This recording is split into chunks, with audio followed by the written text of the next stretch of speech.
Продолжение там вроде ты говорил что-то там по поводу Путина-то.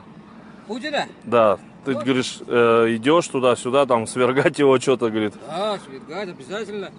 И вот это, вот к интеллигенции хочу обратиться. Вот к интеллигенции. Вот, дорогие наши интеллигенты, вот вы простите нас. Вот вы бились за нас на митингах, вас там калашматили, митинги ваши разгоняли. Выступали по телевизору, вам там рты затыкали, мы над вами смеялись. Но теперь мы видим перед собой Путина, демона кровавого. И вы, милые мои, станьте на наши спины. Вперед пойдет мужик. Бесполезный, бесполезно. Его разгоняли, били, убивают уже наших интеллигентов. Интеллигенция, говорю, это политическая позиция, там много же парней наших.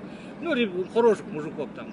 Пытаются выступать, по телевизору пытаются, я же смотрю, выступать, их ним рты сразу закрывают, эти ведущие, бля. Ничего не дают говорить против власти, сразу не скрывай. Вот когда-нибудь я расскажу вам это, как я стал шаманом. Это... Будем ждать. Это тяжелая история, конечно, это не каждый, но расскажу. Будем ждать, интересно. Да, как бы. Людям интересно, как становятся шаманами. Там много написано, много переписано. Но вот как я сам прошел в шаманство, расскажу. Так что, парни,